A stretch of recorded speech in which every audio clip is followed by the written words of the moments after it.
Assalomu alaykum, hurmatli deputatlar, hurmatli yig'ilish qatnashchilari. Hurmatli deputatlarimiz ro'yxatdan o'tishlarini so'raymiz. Marhamat.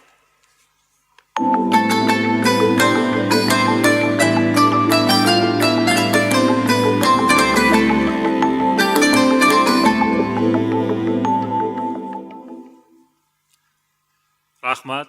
Majlisimizni o'tkazish uchun barcha asoslarimiz bor.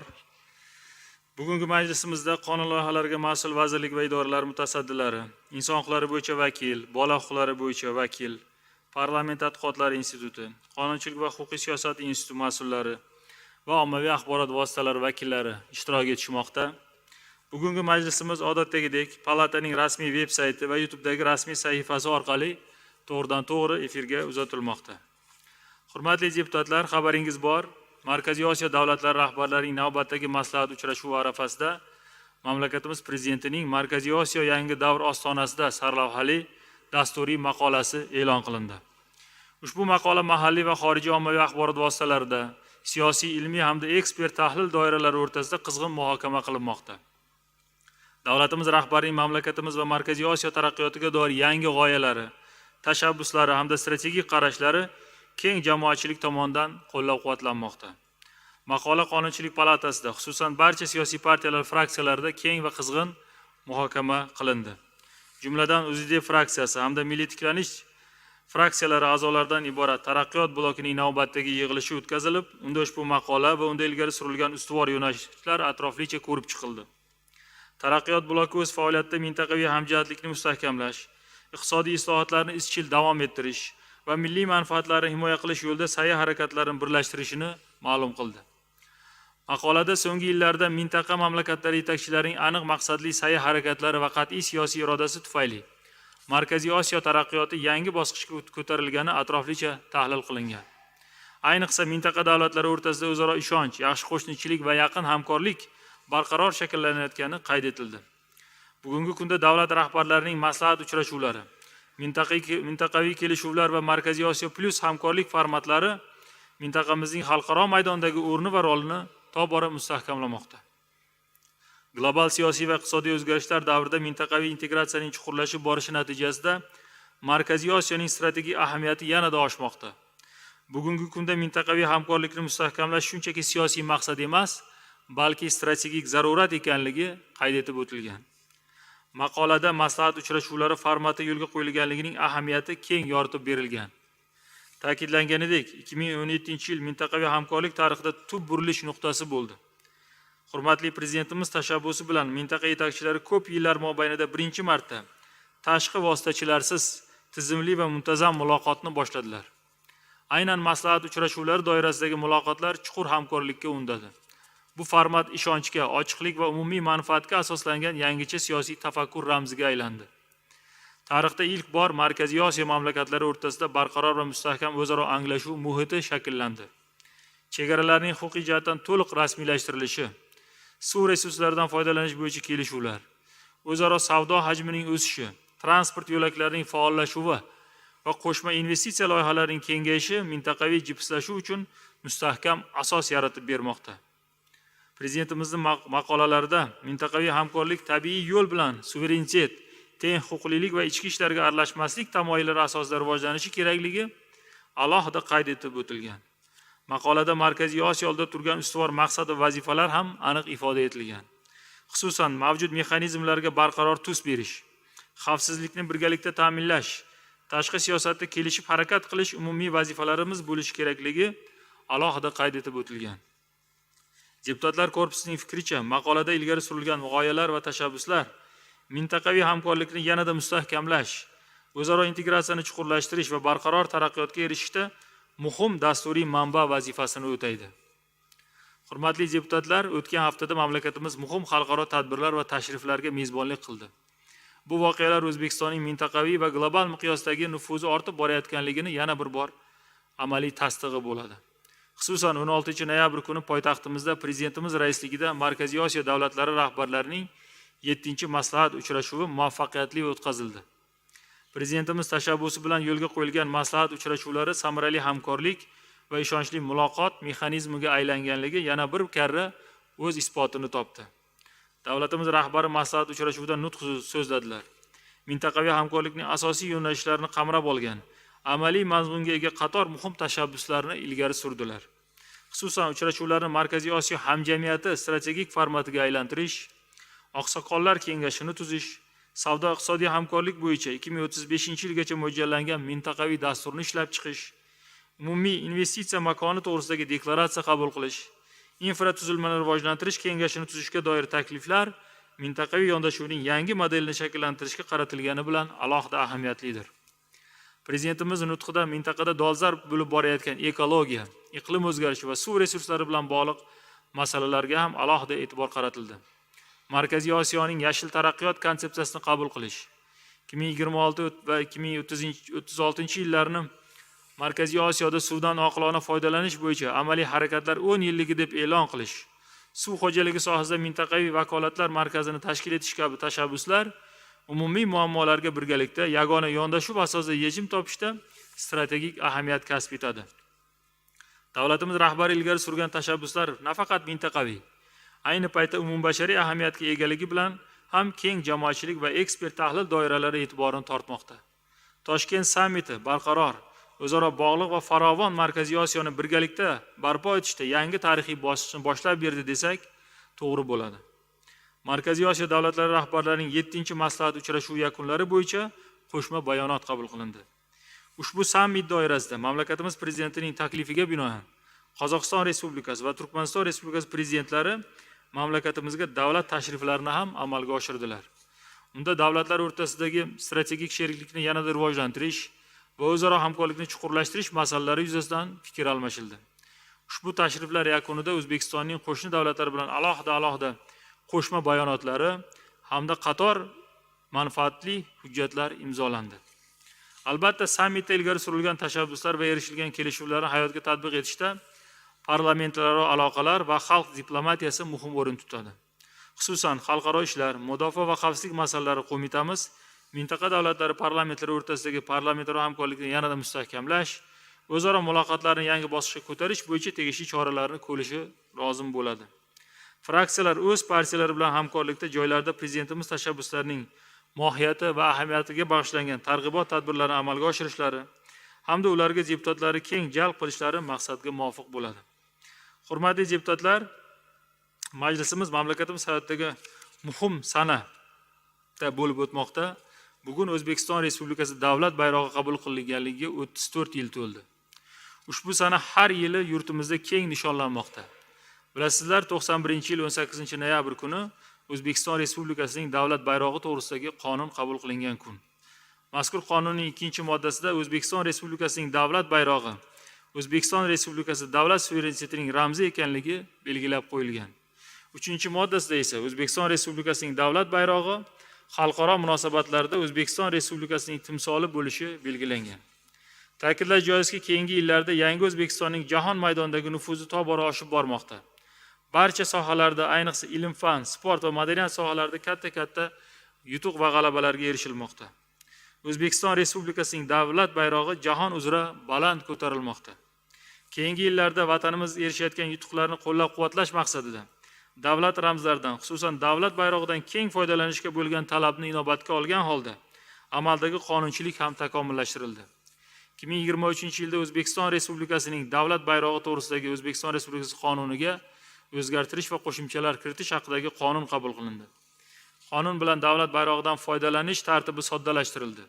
Xususan, davlat bayrog'iga nisbatan hurmatni ta'minlagan holda undan sport musobaqalarida, ommaviy jismoniy tarbiya tadbirlarida, madaniy va o'zga ommaviy tadbirlarda, oilaviy bayramlarda, jamoat joylarida, binolarda va boshqa obyektlarda, yashash va boshqa turar joylarda, ish joylarida, shuningdek ularga tutash bo'lgan hududlarda, transport vositalarining salonlarida foydalanish mumkinligi aniq belgilab qo'yildi.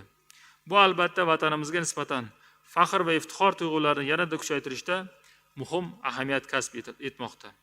Yana bir bora barcha deputatlarimizni va deputatlarimiz nomidan xalqimizni mana shu ulug' bayram bilan tabriklashga ijozat berasizlar.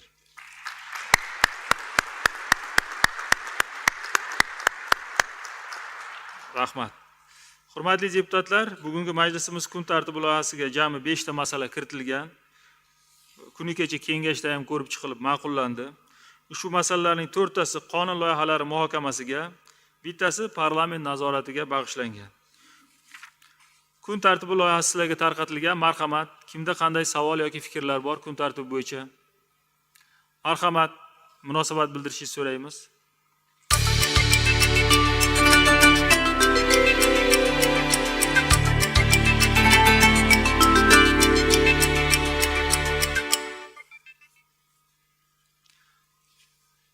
Rahmat, kun tartibi tasdiqlandi. Majlisimizda yerdan oqilona va samarali foydalanishni ta'minlashga, fuqarolik va iqtisodiy sud ishlarini soddalashtirilgan tartibda ko'rib chiqish imkoniyatlarini kengaytirishga doir qator qonun loyihalarini ko'rib chiqishimiz lozim. Ushbu qonun loyihalari siyosiy partiyalar fraksiyalari va mas'ul qo'mitalarda hamda ishchi guruh yig'ilishlarida batafsil muhokama qilindi va muhokamaga qo'yishga ma'qullandi. Muhokamalarda olimlar, ekspertlar va tegishli vazirlik hamda idoralar mutaxassislari ishtirok etishdi. Ruxsatingiz bilan kun tartibidagi masalalarni ko'rib chiqishga o'tsak, ma'ruzachi, savol beruvchi va munozaraga chiquvchilardan reglamentga amal qilishlarini so'rab qolamiz. Kun tartibidagi dastlabki masala davlat boji to'g'risidagi O'zbekiston Respublikasi qonunining 9-moddasiga qo'shimcha va o'zgartirishlar kiritish haqidagi QL 145-sonli O'zbekiston Respublikasi qonun loyihasi to'g'risidagi masala ikkinchi o'qishda Agrar va suv xo'jaligi masalalari qo'mitasi tomonidan taqdim qilinmoqda. Ma'ruza uchun so'z qo'mita a'zosi Otamuratov Oybek Baxtiyorovichga beriladi. Marhamat. Ushbu qonun loyihasi bo'yicha bir qator mas'ullar ham ishtirok etishyapti, xususan Investitsiyalar, sanoat va savdo vazirligida boshqarma boshlig'i To'laganov Shavkat Obidjonovich, bo'lim boshlig'i Xudoyqulov Uchqun Yunusovich, bosh yuriskonsult Ochilov Ulug'bek Samatovich qatnashmoqdalar. Savollar bo'ladigan bo'lsa, bularga ham berish mumkin bo'ladi. Marhamat. Assalomu alaykum, hurmatli Rahimjon Rasuljonovich, hurmatli deputatlar. E'tiboringizga Vazirlar Mahkamasi tomonidan kiritilgan davlat boji to'g'risidagi O'zbekiston Respublikasi qonuniga iqtisodiy sudlarga murojaat qilishda mahalliy ijro hokimiyati organlari hamda maxsus iqtisodiy va sanoat zonalari direksiyalari uchun yanada qulay sharoitlar yaratishga qaratilgan o'zgartirish va qo'shimchalar kiritish haqidagi qonun loyihasi havola etilmoqda. Ushbu qonun loyihasi Qonunchilik palatasi tomonidan 2025-yil 11-noyabr kuni birinchi o'qishda konseptual jihatdan ma'qullangan edi. Qonun loyihasi to'g'risida qisqacha gapirib o'tadigan bo'lsam, mazkur qonun loyihasining asosiy maqsadi maxsus iqtisodiy va sanoat zonalarida ajratilgan yer uchastkalaridan samarali foydalanish, yer qonunchiligi talablarini ta'minlashga qaratilgan. Hurmatli deputatlar, qo'mita tomonidan qonun loyihasini ikkinchi o'qishga tayyorlash jarayonida ishchi guruh yig'ilishlarida hamda fraksiya yig'ilishlarida deputatlarimiz tomonidan bildirilgan taklif va mulohazalardan kelib chiqib kiritilgan o'zgarishlarga to'xtalib o'taman. Birinchidan, qonun loyihasida davlat boji to'g'risidagi qonunning faqatgina 9-moddasiga o'zgartirish kiritilayotganligini inobatga olib, qonunning nomi davlat boji to'g'risidagi O'zbekiston Respublikasi qonunining 9-moddasiga qo'shimcha va o'zgartirish kiritish haqida deb tahrirlandi. Ikkinchidan, qonun loyihasining muqaddima qismi amaldagi qonunchilik texnikasi talablariga muvofiq ravishda qayta tahrirlandi va aniq tushunarli shaklga keltirildi. Uchinchidan, bugungi kunda qonun osti hujjati bilan sanoat zonalarida mahalliy ijro etuvchi hokimiyat organlari bilan tadbirkorlik subyektlari o'rtasida faqat yer ijara shartnomasi tuzilishi belgilangan. O'z navbatida investitsiya bitimlari sanoat zonalari direksiyalari hamda tadbirkorlar o'rtasida tuzilishi orqali majburiyatlar belgilangan. Bundan kelib chiqib, qonun loyihasidagi davlat boji to'g'risidagi O'zbekiston Respublikasi qonunining 9-moddasi 1-qismining 22.1 bandiga kiritilayotgan o'zgartirish zaruriyati yo'q deb hisoblanmoqda. Ya'ni amaldagi tahrir ham mahalliy ijro etuvchi hokimiyat organlariga yer qonunchiligi buzganlik uchun boj to'lovisiz sudlarga murojaat qilish huquqini beradi. 4-dan, davlat boji to'g'risidagi qonunning 9-moddasiga to'ldirish kiritilayotgan 30-bandda o'z majburiyatlarini bajarmagan tadbirkorlik subyektlari hamda yer uchastkalarini olib qo'yish jumlalariga aniqlik kiritish lozim deb hisoblandi.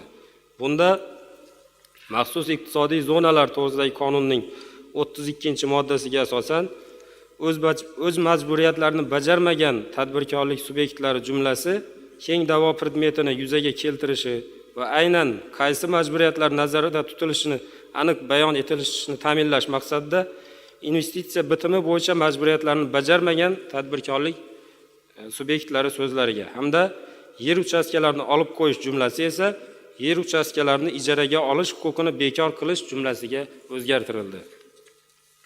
5-dan qonun loyihasi bevosita tadbirkorlar faoliyati bilan bog'liq ekanligini inobatga olinib, uning kuchga kirish sanasi rasmiy e'lon qilingan kundan 3 oy o'tgach deb belgilandi. Hurmatli deputatlar, qonun loyihasi lingvistik ekspertizadan o'tkazildi va loyiha yuzasidan yuridik boshqarmaning ijobiy xulosasi olindi.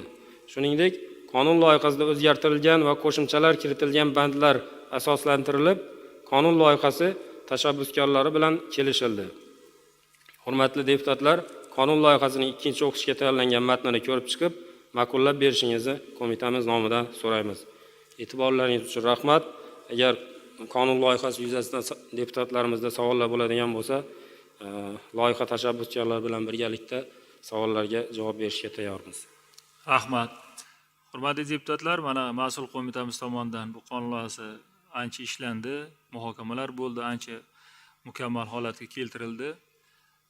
Taklif bo'lyapti, 2-o'qishda ko'rib chiqsakda, o'sha tegishli moddada agar savol bo'ladigan bo'lsa, savol-javoblarni o'sha joyda davom ettirsak.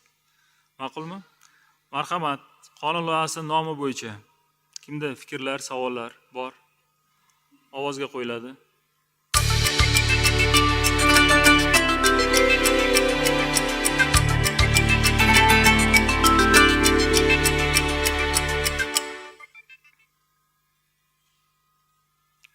Rahmat, qabul qilindi. Muqaddima qismi bo'yicha savollar, takliflar ovozga qo'yiladi.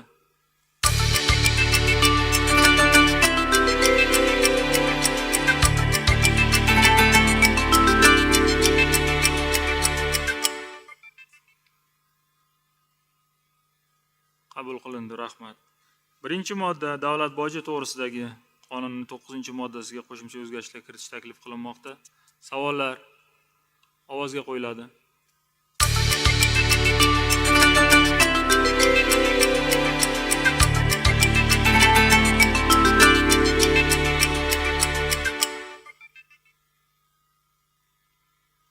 Rahmat, qabul qilindi.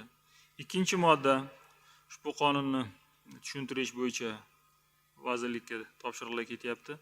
Marhamat, ovozga qo'yiladi.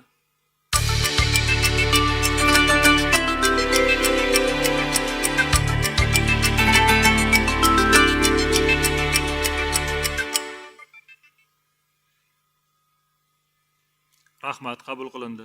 3-modda Vazirlar Mahkamasiga tavsiyalar berilyapti. Marhamat, ovozga qo'yiladi.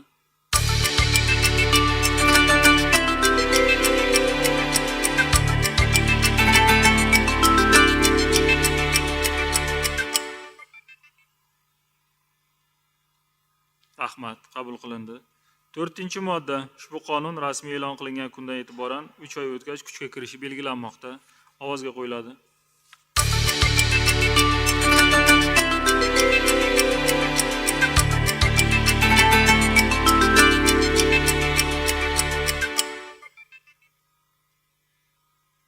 Rahmat, qabul qilindi.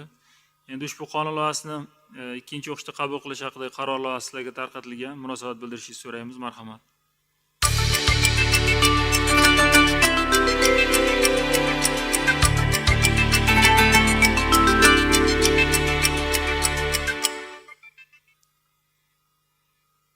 Rahmat, qabul qilindi. Oybek Baxtiyorovich, bu qonun loyihasi jamlanma qonunga qo'shiladi. Jamlanma qonunga qo'shiladi. Shuning uchun 3-o'qishda keyinroq ko'ramiz. Rahmat, mas'ul qo'mitaga va vazirliklardan kelgan mutaxassislarga minnatdorchilik bildiramiz. Hurmatli deputatlar, kun tartibidagi navbatdagi masalani ko'rishga o'tsak, O'zbekiston Respublikasining fuqarolik protsessual hamda iqtisodiy protsessual kodekslariga fuqarolik va iqtisodiy sud ishlarini soddalashtirilgan tartibda ko'rib chiqish imkoniyatlarini kengaytirishga qaratilgan o'zgartirishlar kiritish to'g'risidagi QL 147-sonli O'zbekiston Respublikasi qonun loyihasi haqida birinchi o'qishda taqdim qilinmoqda.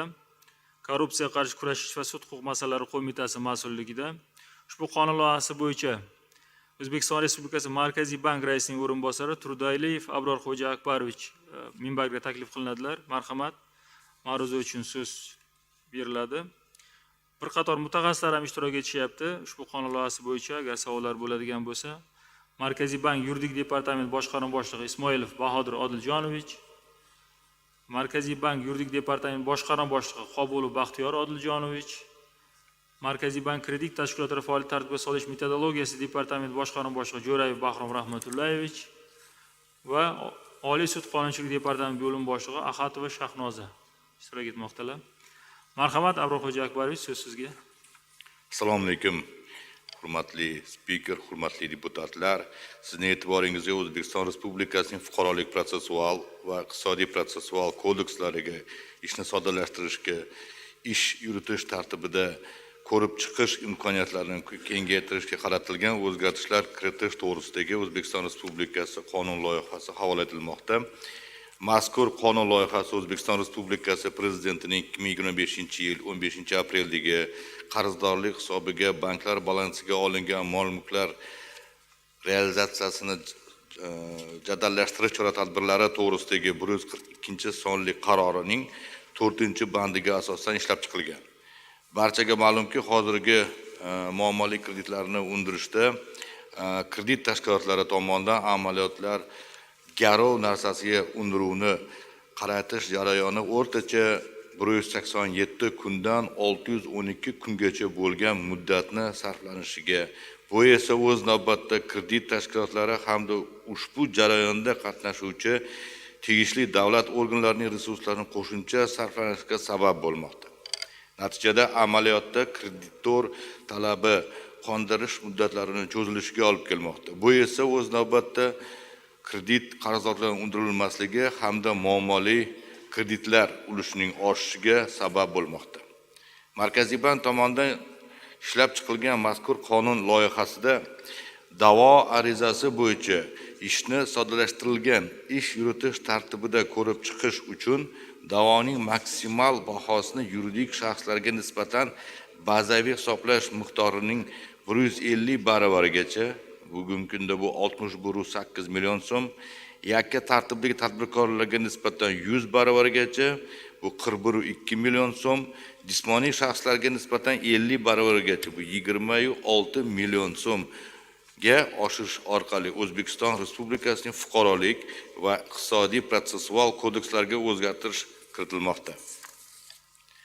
Amaldagi fuqarolik protsessual kodeksining 279.2 moddasida hamda iqtisodiy protsessual kodeksining 203.2 moddasida da'voning bahosi yuridik shaxslarga nisbatan bazaviy hisoblash miqdori 20 baravaridan, ya'ni 8,2 million so'm, yakka tartibdagi tadbirkorlarga nisbatan 10 baravaridan, bu 4,1 million so'm, jismoniy shaxslarga nisbatan esa 5 baravaridan, bu 2 million so'mdan oshmagan va da'vo arizalari bo'yicha ishlarni soddalashtirilgan ish yuritish tartibida ko'rib chiqilishi lozimligi belgilangan. Lekin yuqoridagi summalar juda ham kamligi hamda banklar tomonidan ajratilayotgan kreditlar mablag'lari bundan bir necha bor ko'pligi sababli banklar tomonidan muammoga aylangan qarzlarni soddalashtirilgan tartibda undirish uchun da'vo arizasi bilan sudlarga murojaat qilinishi imkonsiz bo'lib qolmoqda. Qonun loyihasida xalqaro tajribani o'rganilganda soddalashtirilgan ish yuritish tartibida ko'riladigan ishlarga doir maksimal chegara O'zbekiston Respublikasi qonunchiligiga nisbatan sezilarli darajada farqlanishini aniqlandi. Jumladan, Qozog'istonda yuridik shaxslar uchun 180 million so'm, jismoniy shaxslar uchun 90 million so'm, Armanistonda 4,8 milliard so'm, Ukrainada 217 million so'm miqdorida nizolar bo'yicha tashkil etilishi belgilangan. Mazkur qonun loyihasining qabul qilinishi natijasida sud qarorlarining kuchga kirishi 30 kun emas, balki 10 kunda kuchga kirishi hisobiga majburiy ijro byurosi tomonidan qarzdorlarning summasining tezroq undirilishiga, kredit tashkilotlari balansidagi harakatsiz muommaliy aktivlarining ulushini hamda muommaliy kreditlar sonini keskin kamaytirishga erishiladi. Bugungi kunda qarzdorlik summasi 50 million so'mgacha bo'lgan muommaliy kreditlar 2,7 trillion so'mni tashkil etmoqda. Ya'ni bu 261,129 ta shartnoma tashkil etib, ularni soddalashtirilgan tartibda ko'rib chiqish natijasida muommaliy kreditlar 13% ga kamayishi ta'minlanadi. Mazkur qonun loyihasini ishlab chiqishda Vazirlar Mahkamasining reglamentiga muvofiq O'zbekiston Respublikasi Oliy sudi, Bosh prokuratura, Adliya vazirligi, Iqtisodiyot va Moliya vazirligi, Investitsiyalar, Sanoat va Savdo vazirligi, Kambag'allikni qisqartirish va bandlik vazirligi, O'zbekiston Respublika Prezident huzuridagi tadbirkorlik subyektlarining huquqlari va qonuniy manfaatlarini himoya qilish bo'yicha vakili, O'zbekiston Fermerlar kengashi hamda Savdo sanoat palatasi bilan birgalikda o'rnatilgan tartibda kelishilgan. Hurmatli deputatlar, yuqoridagilardan kelib chiqib, sizlardan qonun loyihasini birinchi o'qishda konseptual jihatda ma'qullab berishingizni so'rayman. E'tibor uchun rahmat. Rahmat. Marhamat, hurmatli deputatlar, savol bermoqchi bo'lganlar. Xudoyberdiyev Zafar Rahimovich, Liberal Demokrat partiyasi fraksiyasi a'zosi savol bermoqchi, marhamat. Rahmat, hurmatli raislik qiluvchi, hurmatli deputatlar. Qonun loyihasiga asos sifatida Prezidentimizni 2025-yil 15-apreldagi PQ 142-sonli qarorining 4-bandi keltirilgan. U yerda haqiqatda ham aytilgan shu Markaziy bank hamda Oliy sudni shu hozir taklif etilayotgan qonun loyihasidagi soddalash davorizasi bo'yicha ishni soddalashtirilgan ishni yuritish tartibini ko'rib chiqish imkoniyatlarini kengaytirish masalasi bo'yicha berilgan taklifiga rozilik berish masalasi qo'yilgan. Aytmoqchimanki, bu taklif Markaziy bank hamda Oliy sudning taklifi. Alohida e'tibor beriladigan jihati, berilgan taklif 2025-yil 1-sentyabrdan boshlab u amaliyotda qo'llanilishi kerak edi. Biz hozir qonun loyihasini ko'ryapmiz noyabr oyida hamda bu qonun loyihasini rasmiy kuchga kirishini ko'radigan bo'lsak, bu rasmiy e'lon qilingan kundan boshlab kuchga kiradi deb yozilyapti. Beradigan savolim, shu prezident qarorida o'zingizlarda bergan takliflar bilan o'sha muddat nuqtai nazaridan 2025-yil 1-sentyabrdan shu amaliyot bo'lishi kerak edi. Shu muddat bilan qonun kuchga kirgandan kirishi bilan bog'liq muddat o'rtasida farq yuzaga keldi. Shu muddat qanday hal etiladi? Marhamat. Ya'ni orasidagi tafovutdagi ko'rib chiqilgan hujjatlar qanaqa qilib hal etiladigan ma'noda aytilyapsizmi? Menimcha agar Oliy suddan qo'shimcha qilishar, lekin biz afsuski bir ikkita qaror qonun joriy qilingan qonun doirasida shunaqa xulosaga keldikki, o'tgan amaliyotlarda ayrim protsesslarni afsuski soddalashtirish o'rniga murakkablashtirish holatlari yuzaga keldi. Ya'ni biz agar hozir mana shu qonunni bundan buyog'iga joriy qilinadigan bo'lsa, bundan oldingi bir nechta arizalarni holatlarini ijro etilish, ya'ni majburiy ijro etilish holatlarini biz to'liq hamma qonunda mana shu periodda vujudga kelgan arizalarni yozib chiqilmaydigan bo'lsa, muammoga aylanadi. Muammoga ham aylandi ham, agar menimcha agar qo'shimcha qilib suddan Sizlar mas'ul qo'mita qo'shimcha qilmoqchilar. Zuhriddin Erkinovich, marhamat. Quruvchi, hurmatli deputatlar, haqiqatan ham savol o'rinli. Prezident qarorida 1-sentyabrdan boshlab o'sha rejimga o'tishga, soddalashtirilgan ish yurish tartibiga o'tishga rozilik berilgan. Biroq mazkur holat iqtisodiy protsessual kodeksi, fuqarolik protsessual kodeksi, ya'ni qonun bilan tartibga solinganligi uchun o'z navbatida o'sha mas'ul idoralar bizga qonun loyihasini taklif qilyapti. Bu qonun mana hozir nazarda tutilganidek qachonki rasman e'lon qilinsa kuchga kiradi va kuchga kirgandan keyin qo'llaniladi. Ya'ni o'shangacha qo'llanilmaydi. Aynan fuqarolik protsessual kodeks, iqtisodiy protsessual kodeksda boshqacha tartib hozircha belgilangani yo'q. Eski tartibda turibdi. Rahmat. Yana savollar bormi? Agar savollar bo'lmasa, mana mas'ul qo'mitaning fikri inobatga olib, birinchi o'qishda qabul qilish taklif qilinyapti konseptual jihatdan. Kecha fraksiyalarda ham ma'qullangan. Marhamat, munosabat bildirishingizni so'raymiz. Birinchi o'qishda qabul qilish haqida qaror loyihasi sizlarga tarqatilgan.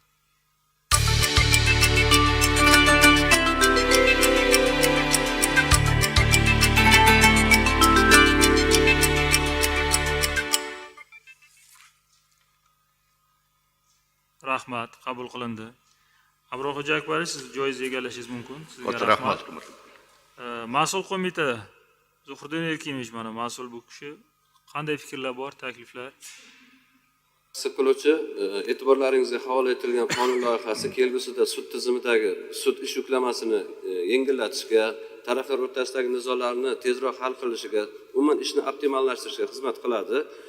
Hozir birinchi o'qishda ko'rib chiqqanimizdan keyin ikkinchi o'qishga o'tish jarayonida faqat bu yerda summa bilan bog'liq, summaning bahosi bilan bog'liq bo'lganligi uchun ko'p o'zgartirish bo'lmasa kerak. Shuning uchun ikkinchi o'qishda ham ma'qullab berishlarini so'rardik. Menimcha endi o'zgarish bo'lmasligi kerak-da, ikkinchi o'qishda qabul qiladigan bo'lsak, boshqa takliflar tushmadimi? Fraksiyalardan konseptual e'tirozlar bo'lmadimi? Yo'q, bu holat bo'yicha taklif tushgani yo'q. Demak, qo'mita, mas'ul qo'mita ikkinchi o'qishda qabul qilish taklifini beryapti. Xuddi shunday. Hurmatli deputatlar, marhamat modda ko'rib chiqsak unda. Qonun loyihasi nomi bo'yicha kimda fikrlar, takliflar, savollar bor? Marhamat. Ovozga qo'yiladi.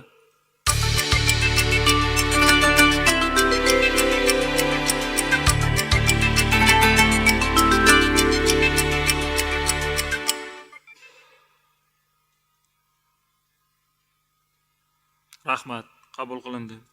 Qonun loyihasi muqaddima qismi bo'yicha marhamat munosabat bildirishingizni so'raymiz.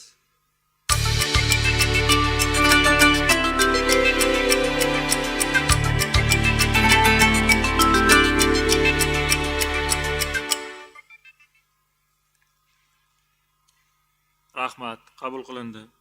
Birinchi modda fuqarolik protsessual kodeksiga kiritilayotgan qo'shimcha o'zgartirishlar. Marhamat, savollar, munosabat bildirishingizni so'raymiz.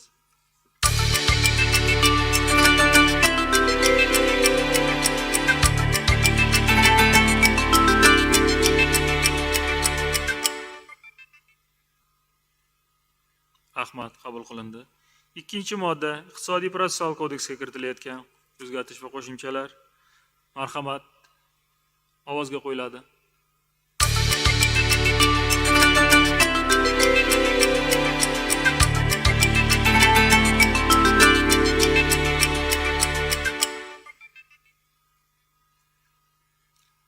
Rahmat, qabul qilindi. Uchinchi modda Markaziy bank va boshqa manfaatdor tashkilotlarga ushbu qonun ijrosini ijrochilarga yetkazish, ijrosini ta'minlash, mohiyati va ahamiyatini tushuntirish bo'yicha topshiriq ketyapti. Marhamat, munosabat bildirishingizni so'raymiz.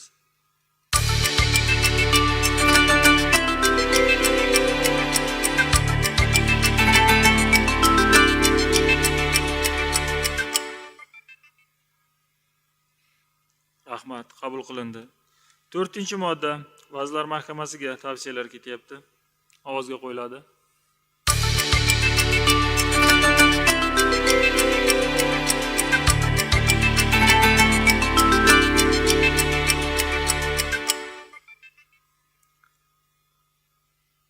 Qabul qilindi. Rahmat. 5-modda ushbu qonun rasmiy e'lon qilingan kundan e'tiboran kuchga kirishi belgilanyapti. Ovozga qo'yiladi.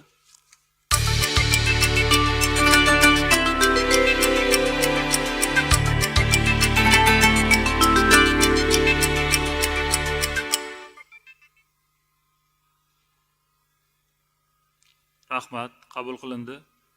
Bu qonun loyihasi ham jamlanma qonunga qo'shiladi. Qonun loyihasini ikkinchi o'qishda qabul qilish haqidagi qaror loyihasi ham sizlarga tarqatilgan. Unga ham ovoz berishingizni so'raymiz. Marhamat.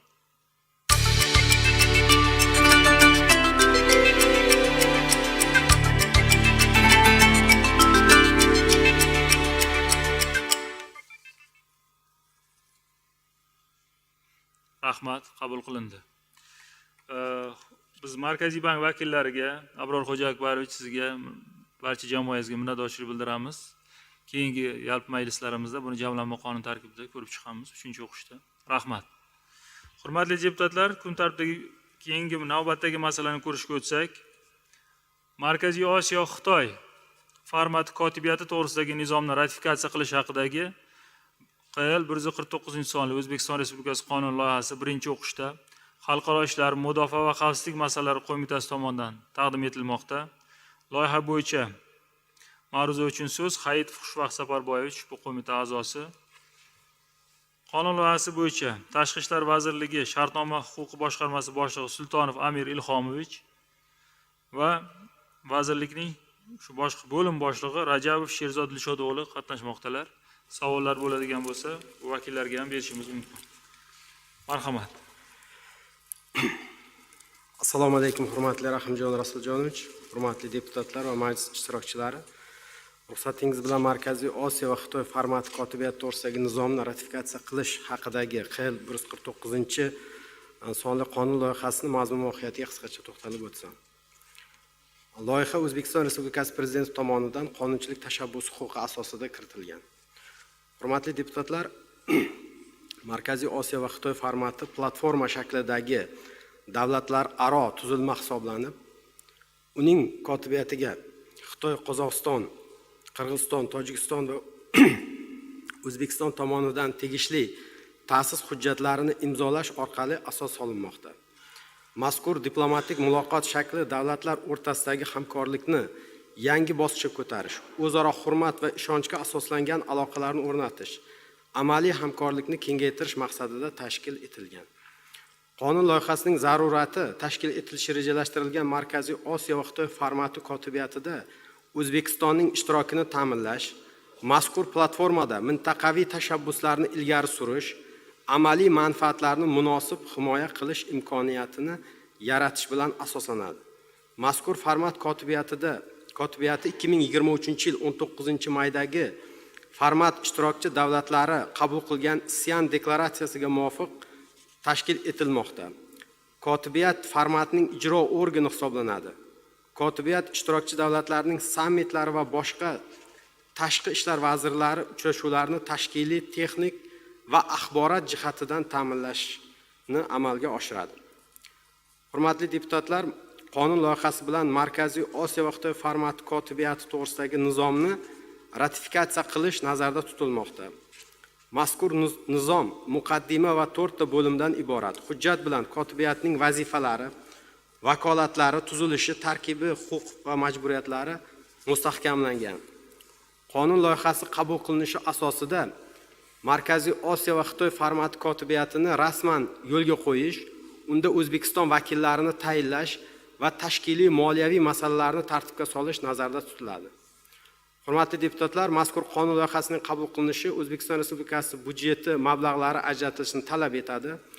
Ushbu xarajatlar Markaziy Osiyo va Xitoy formati kotibiyati budjetini shakllantirish va ijro etish tartibi to'g'risidagi bitim, Markaziy Osiyo va Xitoy formati kotibiyati shtat xodimlari ish haqi, turar joy ijarasi to'lovlari, miqdorlari, kafolatlarga doir qoidalar Prezident qarori bilan tasdiqlanadigan alohida nizomda aks etadi. Markaziy Osiyo va Xitoy formati kotibiyati ta'sis hujjatlari va moliyaviy hisob-kitoblari vakolatli davlat organlari bilan kelishilgan. Ushbu qonun loyihasi O'zbekiston Respublikasining xalqaro shartnomalar to'g'risidagi qonunning 18-moddasiga muvofiq tayyorlangan bo'lib, qonun loyihasi amaldagi tashqi siyosatga oid qonunlarga tegishli o'zgartirish va qo'shimchalar kiritishni talab etmaydi. Hurmatli deputatlar, xulosa qilib aytganda, mazkur qonun loyihasining qabul qilinishi Markaziy Osiyo va Xitoy formati kotibiyatida O'zbekistonning ishtirokini ta'minlash, manfaatlarini ilgari surish, investitsiyaviy hamkorlikni rivojlantirish, energetika, transport loyihalarini muvaffaqiyatli amalga oshirishga ko'maklashadi va qo'shimcha imkoniyat yaratadi. Shu munosabat bilan qonun loyihasini konseptual jihatdan qo'llab-quvvatlashingizni so'raymiz. E'tiboringiz uchun rahmat. Savollar bo'lsa, mutaxassislar bilan birgalikda javob berishga tayyormiz. Rahmat. Marhamat, hurmatli deputatlar, kimda savollar, fikrlar bor? mana kuni kecha muhtaram prezidentimizni Markaziy Osiyo yangi davr ostonasida deb nomlangan maqolalarda ham alohida aytilgan ediki, mana bugun Markaziy Osiyo xalqaro maydonda alohida subyekt sifatida ko'rilyapti, ishonch ortib boryapti degan mana yorqin dalili bugungi mana shu ratifikatsiya qilayotgan hujjatimiz. Chunki Markaziy Osiyo Xitoy formati doirasida alohida institutsional tuzilma sifatida kotibiyat tashkil etilyapti. Bu albatta mana shu Markaziy Osiyo va Xitoy o'rtasidagi munosabatlarni yanada chuqurlashtirishga, keng ko'lamda rivojlanib borishiga xizmat qiladigan muhim qadamlardan biri hisoblanadi. Shu bo'yicha mana qo'mitamiz taklif qilyapti. Juda yaxshi taklif. Birinchi o'qishda qabul qilish. Marhamat, munosabat bildirishni so'raymiz, ovozga qo'yamiz. Qaror loyihasi sizlarga tarqatilgan.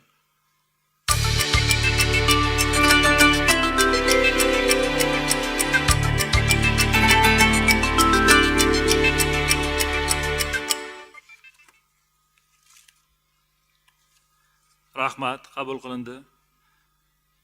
Xushvaqt Safarboyevich, qanday takliflar bor? Hurmatli Rahimjon Rasuljonovich, hurmatli deputatlar, qonun loyihasini qo'llab-quvvatlaganingiz uchun rahmat.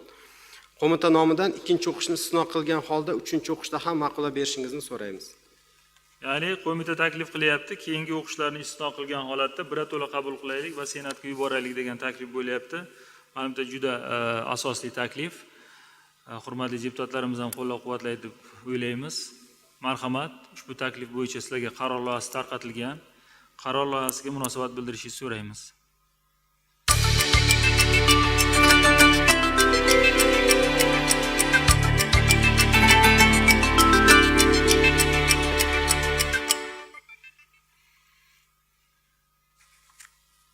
Rahmat, qabul qilindi.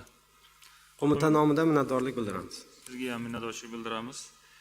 Hurmatli deputatlar, endi kun tartibidagi navbatdagi masalalarni ko'rishga o'tsak, jinoyat ishini yuritish chog'ida qamoqda saqlash to'g'risidagi O'zbekiston Respublikasi qonuniga o'zgartishlar kiritish haqidagi QT 5-sonli qonunchilik taklifi to'g'risida.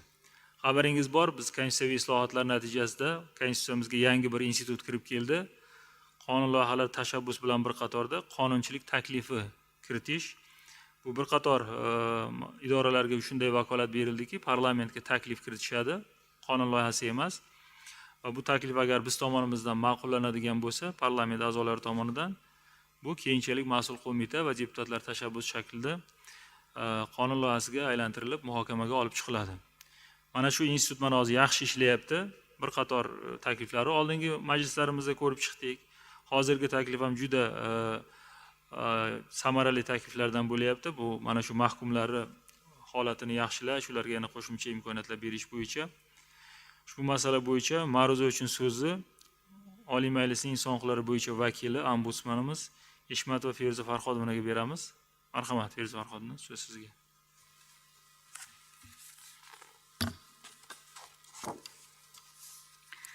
Assalomu alaykum, hurmatli Rahimjon Rasuljonovich, qadrli deputatlar. Mamlakatimizda amalga oshirilayotgan islohotlarning maqsadi konstitutsiyamizda mustahkamlab qo'yilgan insonparvarlik, insonning sha'ni, qadr-qimmati va boshqa huquqlarning oliy qadriyat sifatida tan olinishi kabi umuminsoniy prinsiplarni amalga oshirishdan iboratdir. Islohotlar tufayli qonunchilikka kiritilgan o'zgartirishlar natijasida harakatlanish erkinligi cheklangan shaxslar saqlanayotgan joylarga ombudsman va uning huzuridagi jamoatchilik guruhlari tomonidan tizimli ravishda monitoring tashriflari amalga oshirilmoqda. Xususan 2025-yilning 9 oyida ushbu muassasalarga 728 marotaba monitoring tashriflari amalga oshirilgan. Shundan 96 marotaba mamlakatimiz hududlarida mavjud bo'lgan 11 ta tergov hibsxonalarida amalga oshirilgan. Monitoring jarayonlarida muassasada saqlanayotgan shaxslarning yashashi, ovqatlanishi, mehnat qilishi, shaxsiy gigiyenasi, tibbiy sanitariya xizmatlarining ko'rsatilishi va boshqalar xalqaro normalarga, xususan Birlashgan Millatlar Tashkilotining mahbuslar bilan muomala qilish bo'yicha minimal standart qoidalari Nelson Mandela normalariga muvofiqligi o'rganildi. Bundan tashqari bu yurtlarda saqlanayotgan shaxslar bilan suhbatlar o'tkazilib, murojaatlar qabul qilindi. Monitoring tashriflari yakunlari bo'yicha tayyorlangan ta'sir choralari shaklidagi hujjatlar tegishli idoralarga yuborildi. Ombudsman va uning huzuridagi jamoatchilik guruhlari tomonidan tayyorlangan tahliliy ma'lumotlar takliflarni o'z ichiga olgan holda parlament hamda boshqa tegishli tashkilot va idoralarga kiritildi. Hurmatli deputatlar, O'zbekiston Respublikasi Konstitutsiyasining 98-moddasiga muvofiq Oliy Majlisning inson huquqlari bo'yicha ombudsman qonunchilik takliflarini qonunchilik tashabbusi tartibida Oliy Majlis Qonunchilik palatasiga kiritish huquqiga ega. Shunga muvofiq ombudsman tomonidan sizlarning e'tiboringizga ko'rib chiqish uchun jinoyat ishini yuritish chog'ida qamoqda saqlash to'g'risidagi O'zbekiston Respublikasi qonuniga o'zgartirishlar haqidagi O'zbekiston Respublikasi qonuni loyihasini tayyorladi.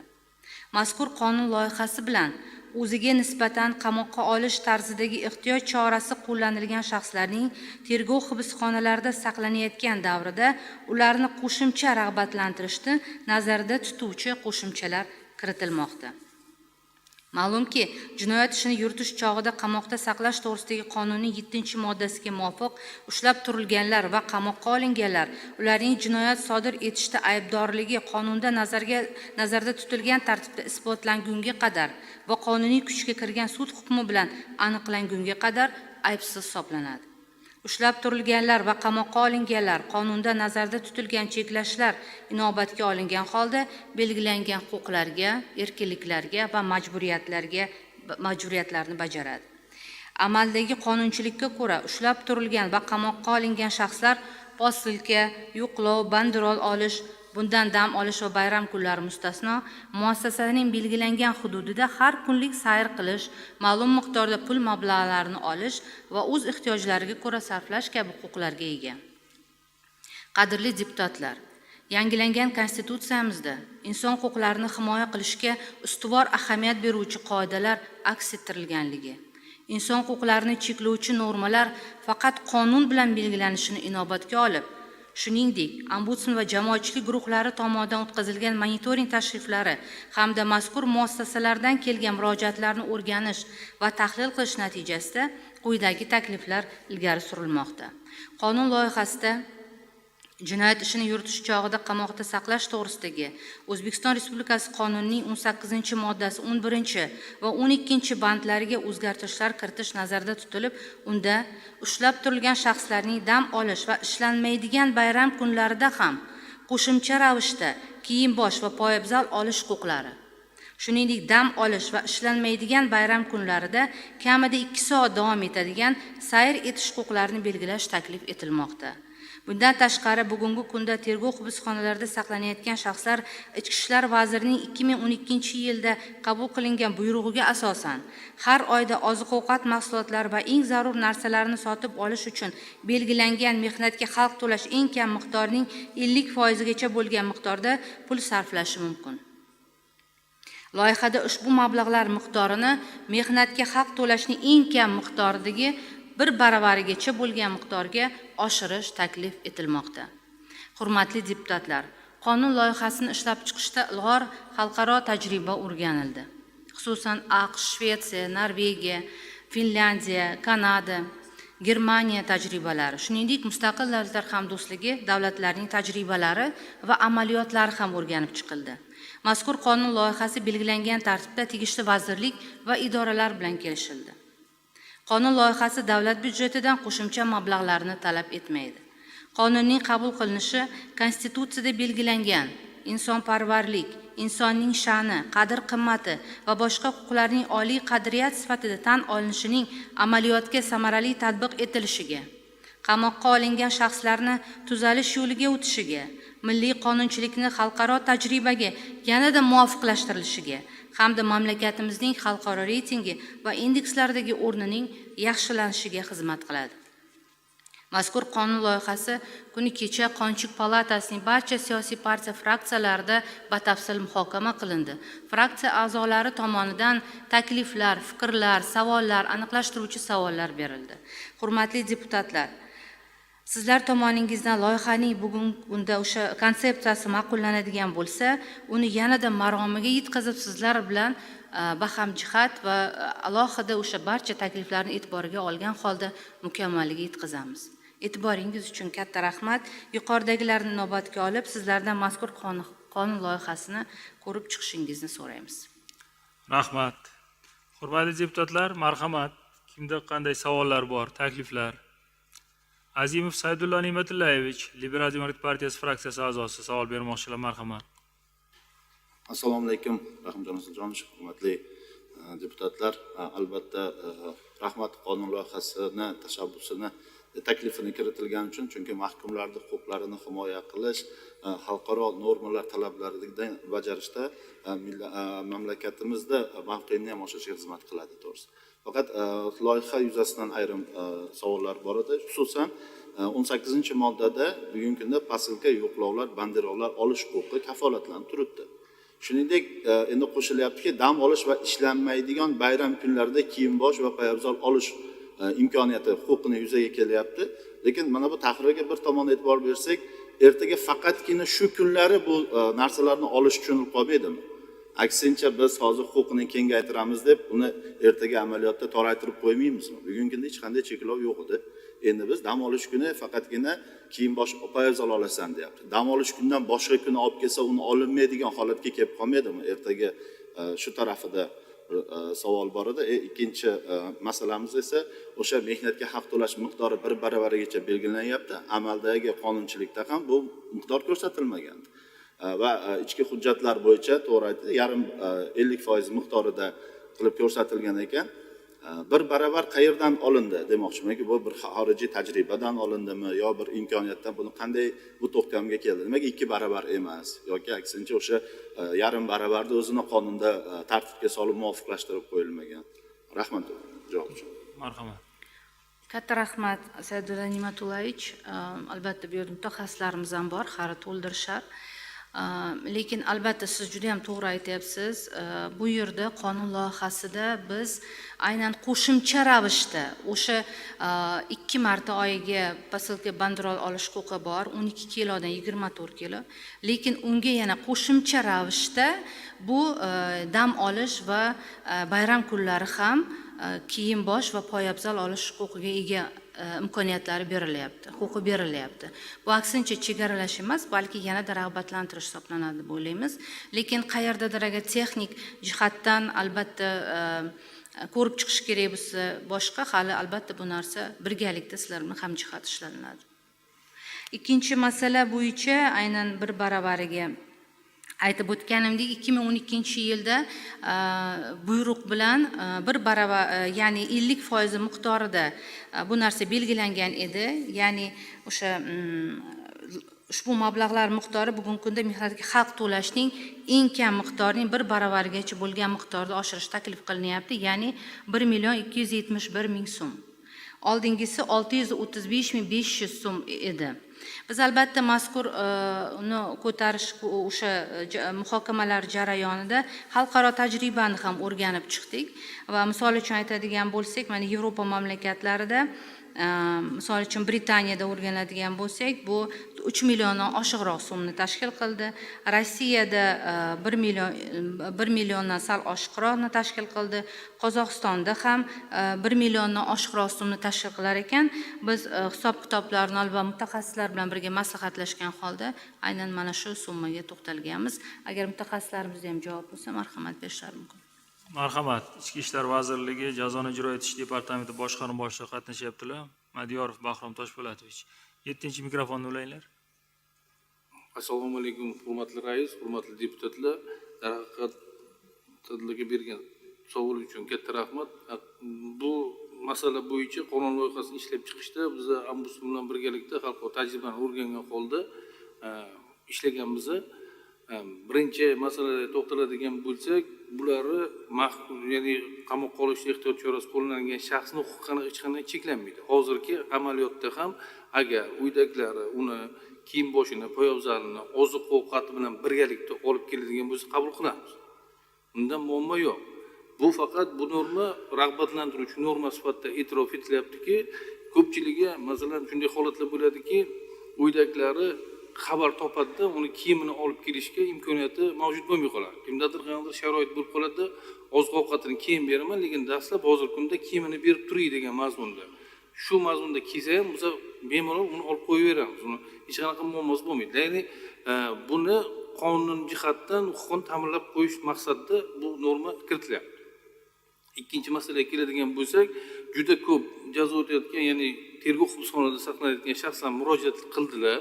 Chunki ular o'zi oiladagilari tomonidan berilgan pul mablag'larini yetarli miqdorda, ya'ni ular ovora qilmaslik uchun, ya'ni fuqarolar uzoq joylardan kelib posilka, banderol yoki yo'qlov topshirib ketish holatlari juda ko'payib ketyapti. Bitta misol aytadigan bo'lsak, markaziy tergov hibsxonamizda hozir 4 mingdan ortiq shaxs saqlanayotgan bo'lsa, kuniga 250-300 ta fuqaromiz shularga kelib perdacha banderol berib ketyaptilar. Ya'ni fuqarolarimiz ortiqcha ovoragarchilik paydo bo'lyapti-da. Agar fuqaro uydan chiqmagan holda buni o'zini hisob raqamiga pulni o'tkazib qo'yadigan bo'lsa, saqlanayotgan shaxs shuni yaratilgan sharoitlarda o'zini kerakli, zarur bo'lgan mahsulotlarni xarid qilish imkoniyatiga ega bo'ladi. Ya'ni uydagilari kamroq ovoragarchilik oldini oladi degan maqsadda shu bir barobar miqdorda mehnatga to'lashning eng kam miqdorini belgilab qo'ydik. Ya'ni 1 million 200 so'm bu yaxshi nima demoqchi edim. Rahmat. Yana savollar bormi? Shadiyeva Zuhra Tursunovna, Xalq Demokratik partiyasi fraksiyasi a'zosi savol bermoqchi. Marhamat. Assalomu alaykum, Rahimjon Rasuljonovich, Firuz Farhodovna, deputatlar. Men bitta taklif bermoqchi edim. Mana bu yerda yangilik kiritilyapti. Kamida 2 soat davom etadigan har kungi sayr kundada. Anaqaga qaraydigan bo'lsak, xatga bu yerda Norvegiya, Germaniya mamlakatlarida dam olish va bayram kunlarida qo'shimcha cheklovlar nazarda tutilmagan deyilgan. Demak, ham bu yerda qaraganda, masalan, keyinchalik rag'batlantirish uchun deyilgan, axloqni yaxshi to'g'irlash uchun deyilgan. Bu как rag'batdek ketyapti-da, meni tushunishimcha. Shuning uchun bunga agarda mana bu 2 soat cheklovlarsiz deyilsa, maqsadga muvofiq deb o'ylayman, chunki bu narsani masalan keyinchalikda bu bir nakazaniya sifatida, masalan, axloqi yaxshi bo'lmasa, demak bu sayr paytini cheklovlar qo'yish imkoniyat bo'lmaydi deb o'ylayman. Shunga shunaqa taklifim bor. Rahmat. Hurmatli deputatlar, endi bu mana yaxshi takliflar bo'ldi. Deputatlarimiz tomonidan bu hali taklif. Bu taklif sifatida kiritilyapti. Buni mana bizni qaror loyihasi sizlarga tarqatilgan. Qaror loyihasida qonunchilik, korrupsiyaga qarshi kurashish va sud huquq masalalari qo'mitamizga alohida topshiriq ketyapti. Buni yana bir marta o'rganib chiqib, mas'ul vazirlik, idoralar bilan deputatlarimizni takliflarini olgan holatda keyin buni bir tashabbus ko'rinishida, loyiha ko'rinishida Qonunchilik palatasiga kiritish bo'yicha. Shuning uchun agar ruxsat bersalaring, bu qonunchilik taklifini qabul qilish haqidagi tegishli qaror loyihasi sizlarga tarqatilgan. Qaror loyihasini agar qabul qilsak, bu qo'mitamiz bu bo'yicha o'zini ishini davom ettirar edi. Ma'qulmi? Marhamat, shu qaror loyihasi bo'yicha o'z munosabati bildirishingizni so'raymiz. Ovozga qo'yiladi.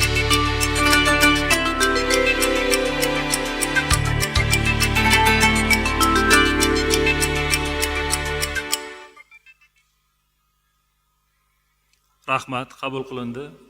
Biz endi mas'ul qo'mitamizdan so'raymiz, mana birgalikda deputatlarimiz bilan, ombudsman institutimiz bilan ishlab, qonun loyihasini takomilga keltirib, bizga yalpi majlis muhokamasiga kiritishni so'rab qolamiz. Feruza Farhodovna, sizga ham katta minnatdorchilik bildiramiz, jamoangizga. Mana shunday takliflar ko'payaversin. Biz bundan albatta deputatlarimiz manfaatdor, bu saylovchilarimiz manfaatlarida, fuqarolarimiz, inson huquqlari manfaatlarida xizmat qiladigan yaxshi takliflar bo'lyapti. Rahmat sizga. Katta rahmat barcha deputatlarga, qonunni maromiga birgalikda yetkazamiz. Katta rahmat. Rahmat. Hurmatli deputatlar, endi kun tartibidagi navbatdagi masalaga o'tsak, oxirgi masalamiz Suv xo'jaligi vaziri Shavkat Hamrayevning O'zbekiston Respublikasida suv resurslarini boshqarish va irrigatsiya sektorini rivojlantirishning 2025-28 yillarga mo'ljallangan dasturining ijrosi, suvni tejaydigan texnologiyalarni joriy etish va ularning samaradorligini oshirish, shuningdek, qonunchilik hujjatlarini O'zbekiston Respublikasining Suv kodeksiga muvofiqlashtirish yuzasidan amalga oshirilayotgan ishlari to'g'risidagi axborotini Qonunchilik palatasida majlisida eshitish haqida mazkur eshituvni o'tkazish O'zLiDeP fraksiyasi hamda Agrar va suv xo'jaligi masalalari qo'mitasi tomonidan taklif etilmoqda. Ushbu masala bo'yicha so'zni Agrar va suv xo'jaligi masalalari qo'mitasi rais o'rinbosari Ahmerov Durbek Qudratullayevichga bersak, marhamat, Durbek Qudratullaevich, shu o'rningizdan gapirsangiz ham bo'ladi. Marhamat. Hurmatli Rahimjon Rasuljonovich, hurmatli yig'ilish ishtirokchilari, deputatlar. Yana bitta sana to'g'risida aytmoqchi edim. Ro'parasi 1 yil oldin mana shu zalda biz muhtaram prezidentimiz yangidan saylangan deputatlar va senat a'zolari bilan bitta uchrashuv o'tkazgandilar va shu uchrashuvda alohida parlament nazoratini kuchaytirish masalalariga urg'u bergandilar. Shu nuqtai nazardan turli sohalarni o'rganish kerakligi to'g'risida ham ustuvor vazifa sifatida suv xo'jaligini holatini o'rganish, suv tejovchi texnologiyalarni amalga oshirish va umuman qonunchilik nuqtai nazaridan yangi o'zgarishlar kiritish kerakmi yo'qmi degan masalani ko'targanlar. Shu nuqtai nazardan biz O'zbekiston Liberal Demokratik partiyasi va qo'mitamiz nomidan parlament nazorati to'g'risida O'zbekiston Respublikasi qonuniga asosan shu O'zbekiston Respublikasi suv resurslarini boshqarish va irrigatsiya sektorini rivojlanish 25-28 yillarga mo'ljallangan dasturning ijrosi, suvni tejaydigan texnologiyalarni joriy etish hamda qonunchilik hujjatlarini O'zbekiston Respublikasining suv kodeksiga muvofiqligi yuzasidan masalani suv xo'jaligi vazirligi tomonidan axborotni eshitishni biz taklif etyapmiz. Burada ko'tarildi, men o'ylaymanki juda ham muhim masala. Agar bizni taklifimiz qo'llab-quvvatlansa, bizni qo'mitamiz tegishli tayyorgarlik ishlarini amalga oshirib, shu parlament eshituvini yuqori saviyada o'tkazishga taklifni chiqaryapmiz. E'tiboringiz uchun rahmat. Rahmat. Marhamat, hurmatli deputatlar, mana qaror loyihasi sizlarga tarqatilgan shu masala bo'yicha savollar, takliflar bormi? Agar bo'lmasa, ovozga qo'yamiz. Marhamat.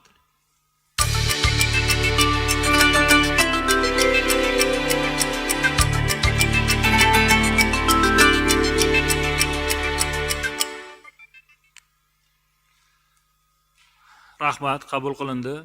Agrar va suv xo'jaligi masalalari qo'mitasidan iltimos qilamiz shu eshituvga yaxshilab tayyorgarlik ko'rib, samarali o'tishini ta'minlash bo'yicha choralar ko'rishni.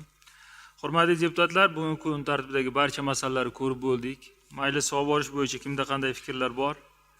Agar fikrlar bo'lmasa, barchalaringizga faol qatnashganligingiz uchun minnatdorchilik bildiramiz. Majlisimizni yopiq deb e'lon qilamiz. Rahmat.